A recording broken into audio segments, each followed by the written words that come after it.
Meu nome é Conceição Santos, e durante 3 anos trabalhei como neurocirurgiã em um dos hospitais mais prestigiosos de São Paulo, sendo constantemente confundida com a faxineira. 3 anos ouvindo, você não deveria estar aqui. Cadê seu uniforme de limpeza? Quem deixou você entrar na UTI? 3 anos sendo humilhada, questionada e desrespeitada por colegas que não conseguiam acreditar que uma mulher negra de origem humilde pudesse ser uma das neurocirurgiãs mais talentosas do país. Mas em uma manhã de março de 2024, durante uma emergência que colocou a vida de uma criança em risco, tudo mudou. O que aconteceu naquele dia não apenas salvou uma vida, revelou a hipocrisia, o preconceito e a ignorância que existem dentro das paredes de um dos hospitais mais respeitados do Brasil. Se você já foi julgada pela sua aparência, se já foi subestimada por causa da sua origem, ou se simplesmente acredita que competência não tem cor nem classe social, então você precisa ouvir esta história. Porque o que aconteceu naquela manhã não apenas mudou minha vida, mudou a cultura de todo um hospital. Antes de começar, se você conhece alguma mulher que já foi discriminada no trabalho, ou se você mesmo já passou por preconceito, deixe um like neste vídeo. E se você quer saber como uma emergência médica revelou quem realmente importa em um hospital, se inscreva no canal e ative o sininho, porque esta história vai te mostrar que o talento não tem cor, e que às vezes as pessoas mais importantes são exatamente aquelas que outros tentam tornar invisíveis. Mas para entender completamente o impacto do que aconteceu naquela manhã,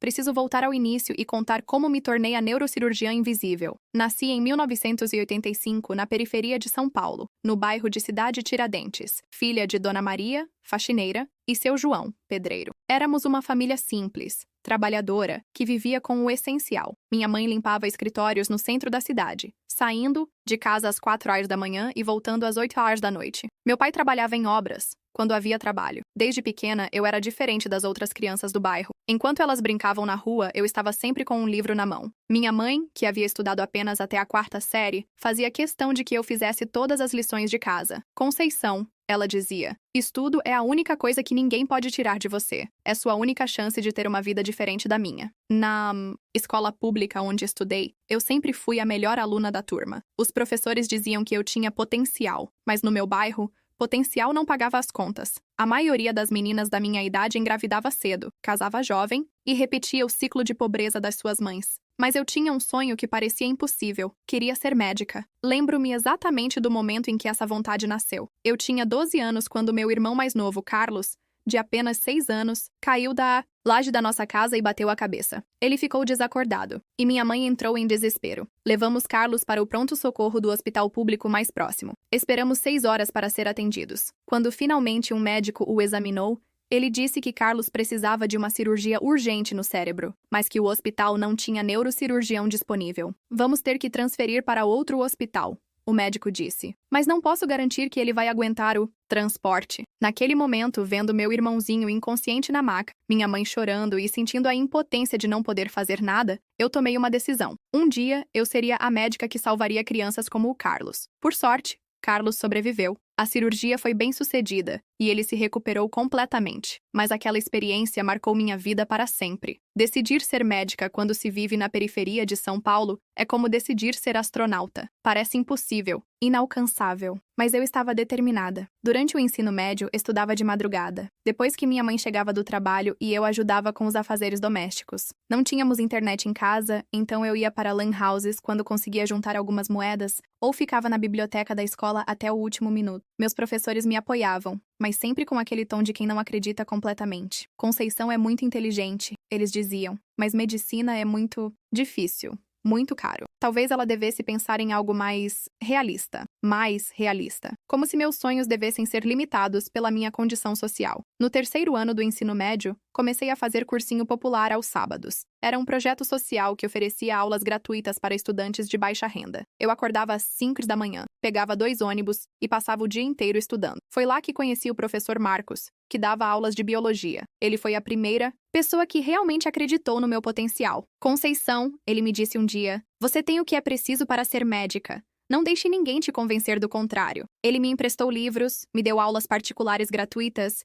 e me ajudou a me inscrever em programas de bolsa de estudo. Mais importante ainda, ele me ensinou a acreditar em mim mesma. Prestei vestibular para medicina em 5 universidades. Fui aprovada em 3, incluindo a USP. Quando saiu o resultado, minha mãe chorou tanto que pensei que algo terrível havia acontecido. Minha filha vai ser doutora? Ela repetia, abraçando o papel com meu nome na lista de aprovados. Minha filha vai ser doutora. Entrar na faculdade de medicina da USP foi apenas o primeiro obstáculo. Permanecer lá foi uma batalha diária. Eu era uma das poucas estudantes negras da minha turma, e certamente a única que vinha da periferia. Meus colegas falavam de viagens para o exterior, de carros que ganharam de presente dos pais, de estágios em clínicas particulares dos familiares. Eu falava de ônibus lotados, de trabalhar aos fins de semana para ajudar em casa, de estudar com livros emprestados da biblioteca. No início, tentei me encaixar. Comprava roupas em brechós, tentando imitar o estilo dos meus colegas. Mentia sobre onde morava, inventava desculpas para não participar de confraternizações caras. Mas logo percebi que estava tentando ser alguém que não era. Foi no terceiro ano da faculdade que tudo mudou. Estávamos tendo aulas práticas no hospital universitário quando um paciente chegou com traumatismo craniano grave. O residente responsável estava nervoso, claramente inexperiente para lidar com a situação.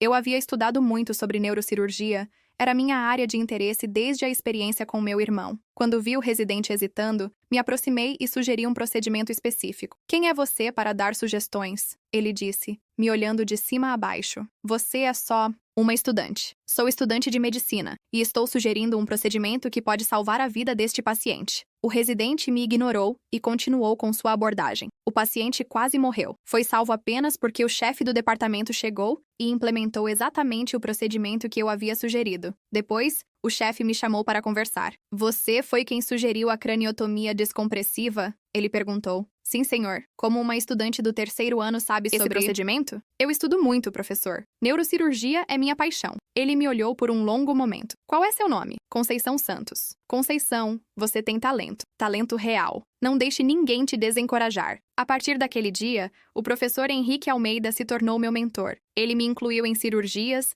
me emprestou livros avançados e me ensinou técnicas que normalmente só residentes aprendiam. Me formei em medicina em 2010. Turma, entre os 5 melhores uma vaga na residência de neurocirurgia no Hospital das Clínicas, uma das mais concorridas do país. A residência foi brutal. Plantões de 36 horas, cirurgias complexas, pressão constante. Mas eu estava determinada a provar que merecia estar ali. Durante a residência, enfrentei preconceitos mais sutis, mas não menos dolorosos. Colegas que questionavam minhas decisões, mais do que questionavam as dos residentes homens. Pacientes que pediam para falar com o médico de verdade quando eu me apresentava. Enfermeiras que assumiam que eu era estagiária, mesmo quando eu estava claramente no comando. Mas eu persistia. Estudava mais que todos os outros. Chegava mais cedo. Saía mais tarde. Minha técnica cirúrgica era impecável. Meus diagnósticos eram precisos. Meus resultados eram excelentes. Em 2015, terminei a residência como a melhor residente do programa. Recebi ofertas de trabalho de vários hospitais,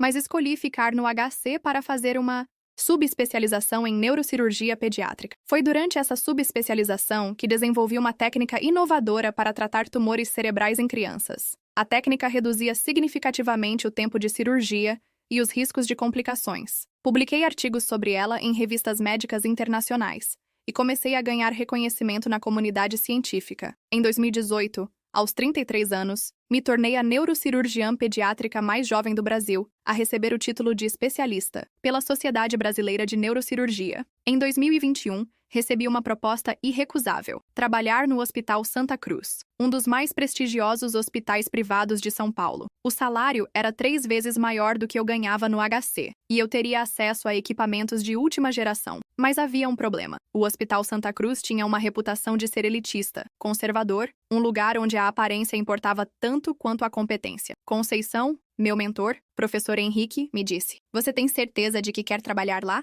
É um ambiente muito diferente do que você está acostumada. Professor, eu sou uma excelente neurocirurgiã. Isso deveria ser suficiente. Deveria ser, mas nem sempre é. Mesmo assim, decidi aceitar a proposta. Afinal, eu havia chegado até ali por mérito próprio. Tinha certeza de que minha competência falaria por si só. Como eu estava errada. Meu primeiro dia no Hospital Santa Cruz foi em março de 2021. Cheguei Jaleco cedo branco vestindo com meu nome bordado. Doutora Conceição Santos, neurocirurgia pediátrica. Quando entrei no hospital, a recepcionista me olhou com estranheza. Posso ajudá-la? Ela perguntou com um tom que deixava claro que achava que eu estava no lugar errado. Sou a doutora Conceição Santos. Hoje é meu primeiro dia aqui. Ela verificou verificou uma lista no computador, claramente surpresa. Ah, sim, a nova neurocirurgiã. A pausa antes da palavra neurocirurgiã foi quase imperceptível. Mas Notei. ela me deu um crachá temporário e me direcionou para o departamento de neurocirurgia. No elevador, uma enfermeira me olhou de cima a baixo. Você é nova na limpeza? Ela perguntou. Não, sou médica. Ah, ela pareceu desconfortável. Desculpe, é que você não parece médica. Não parece médica. Essa frase ecoaria na minha cabeça pelos próximos 3 anos. Quando cheguei ao departamento de neurocirurgia, fui recebida pelo Dr. Fernando Homem de Oliveira, cerca de 60 chefe anos, do departamento. cabelos grisalhos. Ele era com com aquele ar de superioridade que alguns médicos cultivam. Então você é a famosa doutora Conceição, ele disse,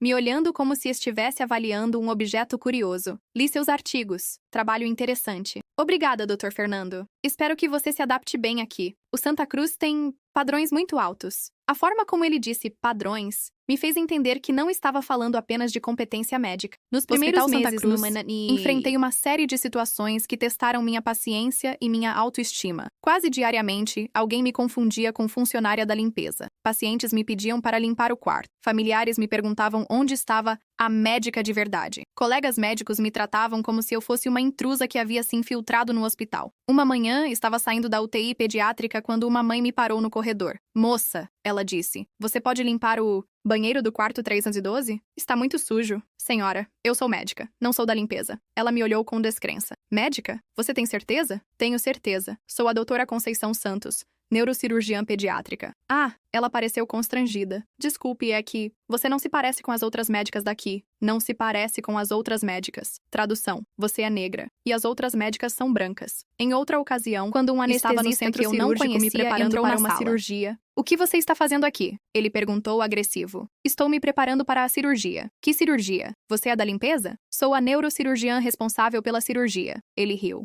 Neurocirurgiã? Você? Tive que mostrar meu crachá, meu jaleco com meu nome bordado, e chamar o chefe de enfermagem para confirmar minha identidade antes que ele acreditasse. Mas o pior eram os comentários dos colegas médicos. Eles nunca diziam nada diretamente, mas eu ouvia as conversas nos corredores. Como ela conseguiu esse emprego? Deve ser cota. Aposto que não vai durar 6 meses. O hospital está baixando muito o nível. Cada comentário era como uma facada. Eu havia trabalhado 2 vezes mais que qualquer um deles para chegar onde estava, mas eles assumiam que eu estava ali por favor, não por mérito. Depois de alguns meses de humilhações constantes, desenvolvi uma estratégia para lidar com a situação. Decidi que ia provar meu valor através do meu trabalho, não através de confrontos. Comecei a chegar mais cedo que todos os outros médicos. Ficava até mais tarde. Estudava casos com mais profundidade. Minha taxa de sucesso em cirurgias era a mais alta do departamento. Meus pacientes se recuperavam mais rapidamente. Minhas complicações pós-operatórias eram mínimas. Mas mesmo com resultados excepcionais, o tratamento não mudava. Se algo dava certo, era sorte. Se algo dava errado, era incompetência. Em uma reunião departamental, o Dr. Fernando apresentou as estatísticas do trimestre. Meus números eram os melhores em todas as categorias. Menor tempo de cirurgia, menor taxa de complicações, menor tempo de internação dos pacientes. Como vocês podem ver, ele disse, o departamento está indo muito bem. Dr. Ricardo e Dr. Paulo estão de parabéns pelos excelentes resultados. Ele não mencionou meu nome, apesar de meus números serem superiores aos deles. Depois da reunião, me aproximei dele. Dr. Fernando, notei que meu nome não foi mencionado na apresentação. Ah, Conceição. Sim, você também está indo bem. Meus números são os melhores do departamento. São bons números, sim. Mas você sabe, estatísticas podem ser enganosas. O que realmente importa é a experiência, a maturidade profissional. Experiência, maturidade profissional. Códigos para você não pertence aqui. Em dezembro de 2023, aconteceu algo que quase me fez desistir de trabalhar nos... Eu estava de plantão quando chegou uma criança de 8 anos com traumatismo craniano grave. Era um caso complexo que exigia cirurgia imediata. Eu era a neurocirurgiã pediátrica de plantão, a pessoa mais qualificada no hospital para fazer aquela cirurgia. Mas quando a família chegou e me viu, eles entraram em pânico. Onde está o médico? O pai da criança gritou. Minha filha está morrendo e vocês mandam uma faxineira? Senhor, eu sou a médica. Sou neurocirurgiã pediátrica. Isso é uma piada? Eu quero um médico de verdade. A mãe da criança começou a chorar. Por favor, chamem um médico. Não deixem essa mulher tocar na minha filha. Tentei explicar minha qualificação, mostrar meu crachá, meu jaleco. Mas eles estavam em pânico e não conseguiam aceitar que uma mulher negra pudesse ser a pessoa mais qualificada para salvar sua filha. O Dr. Fernando apareceu, atraído pelo tumulto. Qual é o problema aqui? Ele perguntou. Doutor, O pai disse: essa mulher está se passando por médica. Nossa filha precisa de cirurgia urgente. Dr. Fernando me olhou, e por um momento pensei que ele fosse me defender, explicar quem eu era. Em vez disso, ele disse: Conceição, talvez seja melhor eu assumir este caso. Dr. Fernando, eu sou a neurocirurgiã pediátrica de plantão. Este é meu caso. Eu sei, mas, considerando as circunstâncias... Que circunstâncias? O fato de eu ser negra? Conceição, não torne isso uma questão racial. Pensando no bem-estar da paciente. O bem-estar da paciente seria ser operada pela pessoa mais qualificada, que sou eu. Conceição, você está sendo difícil. Deixe-me assumir o caso. Naquele momento, olhando para o Dr. Fernando, para os pais em pânico, para a criança que estava morrendo enquanto discutíamos quem tinha o direito de salvá-la, eu quase desisti. Quase. Mas então lembrei do meu irmão Carlos, deitado naquela maca há tantos anos. Lembrei da promessa que fiz de ser a médica, que salvaria crianças como ele. Lembrei de todos os anos de estudo, de todos os sacrifícios, de todas as humilhações que havia enfrentado para chegar até ali. Dr. Fernando, eu disse, com uma calma que não sabia que possuía. Se o senhor assumir este caso e algo der errado, será responsabilidade sua explicar para a família por que a neurocirurgiã pediátrica mais qualificada do hospital não foi autorizada a operar. Ele me olhou por um longo momento, claramente pesando suas opções. Está bem, ele disse finalmente, mas eu vou assistir à cirurgia. A cirurgia durou 4 horas. Foi uma das mais complexas que já fiz. Mas quando terminei, a criança estava estável, com excelente prognóstico de recuperação. Os pais, que haviam passado horas esperando, finalmente entenderam quem eu era quando viram o resultado. Eles se desculparam, agradeceram e me chamaram de anjo da guarda da filha deles. Mas o dano já estava feito. Eu estava exausta, não apenas fisicamente, mas emocionalmente. Estava cansada de ter que provar meu valor todos os dias, de ter que lutar pelo direito de fazer meu trabalho. Naquela noite, cheguei em casa e chorei como não chorava há anos. Passei o fim de semana pensando se deveria continuar no Hospital Santa Cruz. Tinha ofertas de outros hospitais, lugares onde talvez fosse mais respeitada, mas uma parte de mim se recusava a desistir. Na segunda-feira, voltei ao trabalho determinada a continuar. Não por eles, mas por mim, por todas as crianças que eu poderia salvar, por todas as meninas negras que um dia poderiam se inspirar na minha história. Decidi que ia continuar fazendo meu trabalho da melhor forma possível, independentemente de como me tratassem. Minha competência falaria por si só, mesmo que levasse tempo para as pessoas ouvirem. E foi exatamente isso que aconteceu na manhã de 15 de março de 2024. Era uma quinta-feira, e eu estava chegando ao hospital para meu plantão quando ouvi sirenes se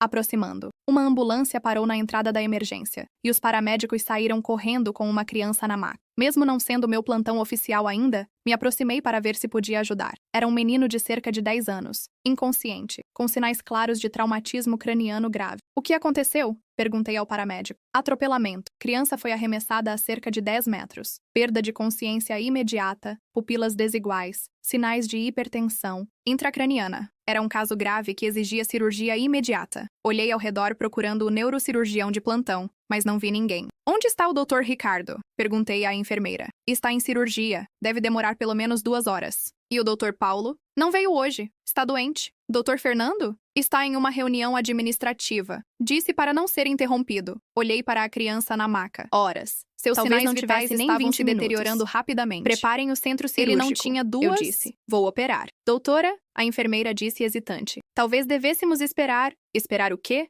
Esta criança vai morrer se não for operada agora. Mas, você tem certeza? Olhei para ela, entendendo perfeitamente o que ela estava perguntando. Ela estava questionando se eu, uma mulher negra, tinha competência para tomar uma decisão tão importante. Tenho certeza, eu disse firmemente. Sou neurocirurgiã pediátrica há 9 anos. Este é exatamente o tipo de caso para o qual fui treinada. Enquanto a equipe preparava o centro cirúrgico, tentei contatar os pais da criança. Descobri que eles estavam a caminho do hospital, mas ainda levariam pelo menos 1 hora para chegar. Não podíamos esperar. Entrei no centro cirúrgico às 8h15 da manhã. A criança, que descobri se chamar Gabriel, estava em estado crítico. A pressão intracraniana estava perigosamente alta e havia sinais de sangramento cerebral. Era o tipo de cirurgia que exige precisão absoluta. Um movimento errado, 1 segundo de hesitação, e a criança poderia morrer ou ficar com sequelas permanentes. Mas eu estava preparada. Havia feito centenas de cirurgias similares. Conhecia cada passo, cada técnica, cada possível complicação. A cirurgia começou com uma craniotomia para aliviar a pressão intracraniana. Quando abri o crânio de Gabriel, vi que a situação era ainda mais grave do que imaginava. Havia múltiplos hematomas e o cérebro estava severamente inchado. Doutora, a enfermeira instrumentista disse, os sinais vitais estão caindo. Eu sei, vamos trabalhar rápido. Durante as próximas 3 horas, lutei para salvar a vida de Gabriel. Removi os hematomas, controlei o sangramento e implementei técnicas para reduzir o inchaço cerebral. Era uma cirurgia extremamente complexa, que testava todos os meus anos de treinamento e experiência. Às 11h30, finalmente consegui estabilizar. Gabriel. Seus sinais vitais se normalizaram. A pressão intracraniana diminuiu, e havia sinais de que o cérebro estava respondendo bem ao tratamento. Quando saí do centro cirúrgico, encontrei uma multidão esperando no corredor. Os pais de Gabriel haviam chegado e estavam desesperados por notícias. Havia também vários médicos do hospital, incluindo o Dr. Fernando, que aparentemente havia sido chamado durante a cirurgia. Como está meu filho? A mãe de Gabriel perguntou, correndo em minha direção. A cirurgia foi bem sucedida, eu disse. Gabriel está estável. O prognóstico é bom. Obrigada, doutora, o pai disse com lágrimas nos olhos. A senhora salvou a vida do nosso filho. Foi então que Dr. Fernando se aproximou. Conceição, ele disse, preciso falar com você. Achei que ele fosse me repreender por ter operado sem autorização, por ter tomado uma decisão tão importante sozinha. Em vez disso, ele disse, acabei de falar com o Dr. Ricardo. O que você fez foi perfeita. Ele disse que a cirurgia... Disse que ele não teria conseguido fazer melhor. Olhei para ele, surpresa. Conceição, ele continuou. Eu devo um pedido de desculpas a você. E não apenas eu. Todo este hospital deve. O que eu não sabia era que, durante a cirurgia, algo extraordinário havia acontecido no hospital. Dr. Ricardo, que estava operando outro paciente, havia sido informado sobre o caso de Gabriel. Quando soube que eu estava operando, através do sistema de vídeo para acompanhar a cirurgia, vários outros médicos se juntaram a ele para assistir. Eles viram minha técnica, minha precisão, minha calma sob pressão. Viram como eu lidei com complicações inesperadas, como tomei decisões rápidas e corretas, como salvei a vida de uma criança que provavelmente teria morrido nas mãos de um cirurgião menos experiente. Conceição, Dr. Ricardo me disse mais tarde, em 20 anos de neurocirurgia, raramente vi uma técnica tão refinada. Você não é apenas uma boa neurocirurgiã, você é excepcional. Mas a revelação mais importante veio de uma fonte inesperada. Dr. James Patterson, um neurocirurgião americano que estava visitando o hospital como parte de um programa de intercâmbio, havia assistido à cirurgia. Dr. Fernando, ele disse, quem é essa cirurgiã? Conceição Santos?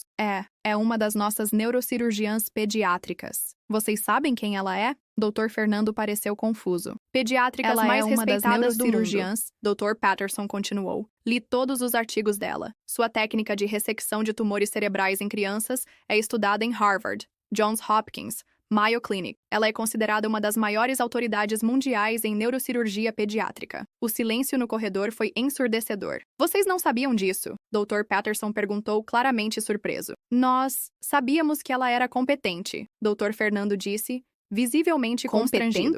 Dr. Patterson riu. Ela não é competente. Ela é um gênio. Vocês têm uma das melhores neurocirurgiãs do mundo trabalhando aqui. E vocês a tratam como...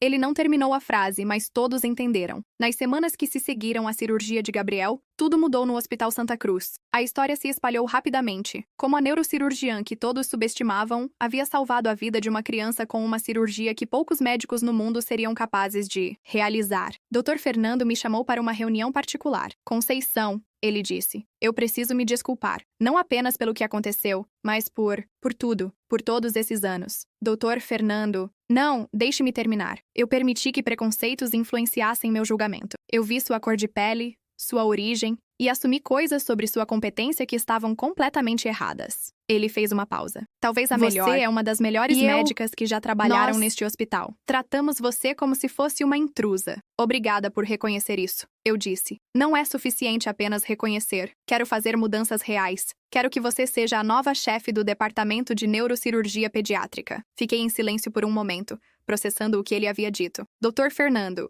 eu aceito a posição, mas com uma condição. Qual? Quero implementar um programa de diversidade e inclusão no hospital. Nenhum outro profissional passe pelo que eu passei. Feito. Nos meses seguintes, trabalhei com a administração do hospital para implementar mudanças significativas. Criamos um programa de treinamento sobre diversidade e inclusão para todos os funcionários. Estabelecemos políticas claras contra a discriminação. Implementamos um sistema de mentoria para profissionais de minorias. Mas a mudança mais importante foi cultural. A história de Gabriel e minha história se tornou um símbolo de transformação no hospital. As pessoas começaram a questionar seus próprios preconceitos, a reconhecer como estereótipos podem afetar o julgamento profissional. Recebi dezenas de cartas de funcionários do hospital, médicos, enfermeiros, técnicos, pedindo desculpas pelo tratamento que me deram. Muitos admitiram que haviam assumido coisas sobre mim, baseadas apenas na minha aparência. Uma carta em particular me tocou profundamente. Era de uma jovem enfermeira negra que havia começado a trabalhar no hospital recentemente. Doutora Conceição, ela escreveu, obrigada por não desistir. Obrigada por continuar sendo excelente mesmo quando ninguém reconhecia sua excelência. Você me inspirou a perseguir meu sonho de ser médica. Se você conseguiu, eu também posso conseguir. Em junho de 2024, 3 meses após a cirurgia de Gabriel, recebi uma ligação inesperada. Era do Dr. Michael Chen, diretor do programa de neurocirurgia pediátrica do Hospital Johns Hopkins, em Baltimore. Doutora Santos, ele disse, estamos organizando um simpósio internacional sobre técnicas inovadoras em neurocirurgia pediátrica. Gostaríamos que você fosse nossa palestrante principal. Johns Hopkins, um dos hospitais mais prestigiosos do mundo, me convidando para ser palestrante principal. Seria uma honra. Eu respondi. Doutora Santos, se me permite perguntar, por que não ouvimos falar mais do seu trabalho? Suas técnicas são revolucionárias, mas você não tem a visibilidade internacional que deveria ter. Era uma pergunta difícil de responder. Como explicar que havia passado anos sendo subestimada, tendo meu trabalho minimizado, sendo tratada como se não pertencesse ao mundo da medicina de elite? Dr. Chen? Eu disse finalmente. Às vezes o reconhecimento demora para chegar, mas quando chega, é ainda mais doce. Gabriel, a criança cuja vida salvei naquela manhã de março, se recuperou completamente. Ele voltou à escola, voltou a jogar futebol, voltou a ser uma criança. Seus pais se tornaram grandes defensores do meu trabalho e do programa de diversidade do hospital. Doutora Conceição, a mãe de Gabriel, me disse durante uma consulta de acompanhamento. Eu me envergonho de como a tratei naquele primeiro dia. Meu preconceito quase custou a vida do meu filho. O importante é que Gabriel está bem, eu respondi. Não, o importante é que aprendi uma lição. Nunca mais vou julgar alguém pela aparência, e vou ensinar meus filhos a fazer o mesmo. Gabriel, agora com 11 anos, sempre me cumprimenta com um sorriso enorme quando vem para as consultas. Ele me chama de minha doutora e diz que quer ser neurocirurgião quando crescer, para salvar crianças como a senhora salvou eu,